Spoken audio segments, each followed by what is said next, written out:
Listen to Boris Johnson's interview on the BBC. Boris Johnson has admitted the government didn't understand the coronavirus in the first few weeks and months of the pandemic. What have you got wrong so that you get it right next time?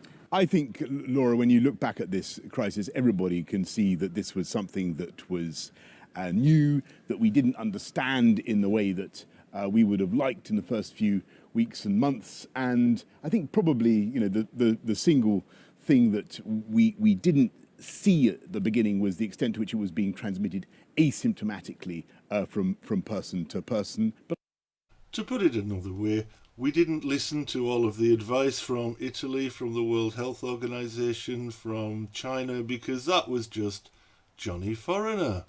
I am very proud of many of the things that people in our public services did, that members of the public did to deal with coronavirus. So Boris is very proud of the things that everybody else did. You're saying today now is that the response was too slow because the disease wasn't understood. I think it's fair to say that there are things that we need to learn about how we handled it in the early stages. I think what people really want to focus on now is what are we doing to prepare for the next phase. To put it another way, please stop asking me about all of the cock-ups I made, because I want to talk about the future. Then I can tell you more lies about what we will do. But Prime Minister, people also want to know what happened, though. But Prime Minister, you're talking about this as though it's in the past, but Laura, people and want it's to know not. what It's the happened, present. because hindsight isn't just a wonderful thing; it's also just a useful thing. And yeah, but Boris doesn't want to tell you what happened because that makes him culpable. people want to know what happened. 45,000 people died who've tested positive. What do you think the mistakes were? We mourn every one of those who lost their lives. Yeah, we know you mourn every one of those who lost their lives, or at least we know you keep saying that you do. But answer the question about what went wrong. And our thoughts are very much with their families, and I take full responsibility. Well, we'll see whether you take full responsibility when you get the opportunity to blame the scientists. For everything that government did. But did you take it seriously enough at the start? Of course not. He missed the first 5 Cobra meetings. There will be plenty of opportunities to learn the lessons of what happened. But please don't ask me about this now, because it'll soon be Brexit and this will all be forgotten when we start dealing with the shitstorm to come. The best way to honour those who lost their lives, the victims and their families, is to take to task the people who put them in that situation in the first place. Is now, because you keep talking about this as though it's in the past, Laura, and as though we must now have a, look back. Actually, we need to make sure that we're prepared for the future. Indeed, and how are we doing that? Oh yes, we're releasing the lockdown.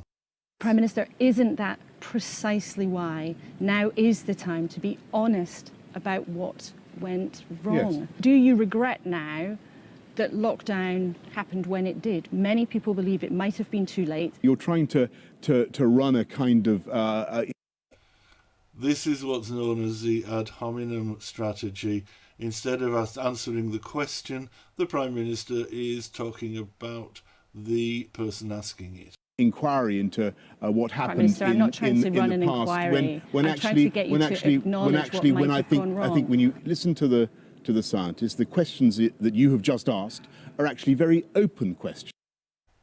No, they're not open questions. The scientists have been very clear that there are things that we should have done and your government didn't do them. As far as they are concerned. And there will be a time, obviously, to consider all those issues. Surely the best way to be prepared is for people to be confident that the government will act quickly enough the next time. I mean, wasn't there a pattern that developed over time? You said you didn't need to ban public gatherings, and then you did. No. The government said we didn't need to wear face masks, and now we do. You didn't pursue community testing, and now you say that's vital. Isn't this a story of delay that sadly cost lives? No. Yes. If you look at the timing of every single piece of advice that we got from our advisors, from from Sage, you will find that whenever they said that we needed to take a particular step, actually we stuck Well, maybe to that. That's really not true. There were many times when Sage gave advice about things to do and the government overruled them. Your scientists Advice were wrong. like glue. And, well, Laura, you know, maybe... Maybe the scientists were wrong.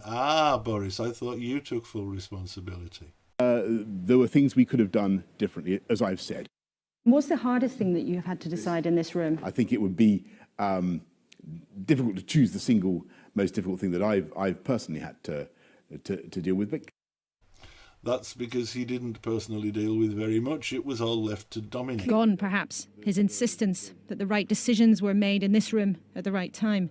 But what of the tragedy behind care homes' closed doors? Your health secretary claimed that a protective ring had been thrown around care homes. You know that's not the case. Protective ring around care homes. Come on.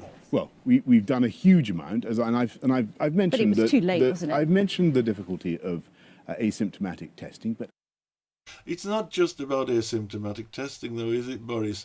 You, through the Health Secretary and the Department of Health, were issuing instructions to hospitals to send people to care homes even if they'd tested positive. actually, thanks to the fantastic work of our care home sector.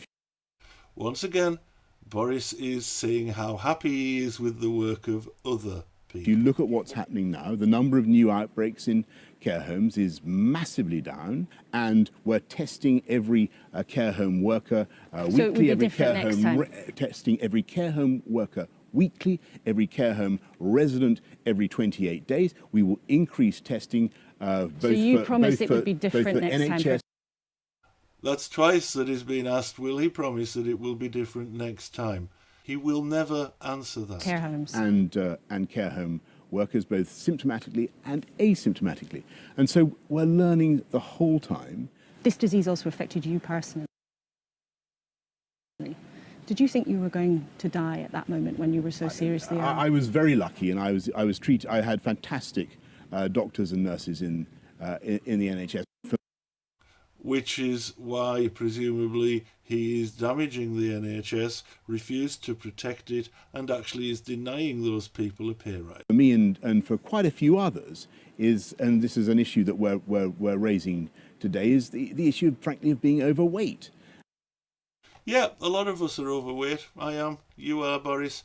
But that does not excuse the fact that this government was sadly unprepared because of 10 years of running down PPE stocks, because you'd ignored the 2016 trial, and because basically you didn't care enough to turn up and consider the problem, even when you were told it was a serious issue by, of course, Johnny Foreigner. And that's why we need to tackle our national struggle with obesity. Typically, our great country tends to be a little bit fatter than many other countries in Europe. And so you ask about my own personal circumstances, or one of the lessons I drew from that is the need for us all to be fitter and healthy. What is your priority now? I mean, you've had this roller coaster year. Listen carefully. He will not ever answer the question of what the priorities are. He'll just talk about doing more of it, doubling down, doing it more quickly, but he'll never tell you what the priorities are. And that's because the priorities are utterly reprehensible. Priorities are exactly what they always have been, except more so, except we're doubling down. COVID has taught me that for too long, this country has moved too slowly sometimes. And so we need to go faster. And when we look at some of the obstacles and problems that we have as a government and as a society, we need sometimes government, that's me, to be willing really to push and to move things along fast. If we're going to have any hope of delivering the infrastructure that we need. Yes, the country has been going through a very, very tough time. And psychologically, it's been an extraordinary time for the country. But I also know that this is a nation of incredible natural resilience and fortitude and imagination. And I think we will bounce back really much stronger than ever before.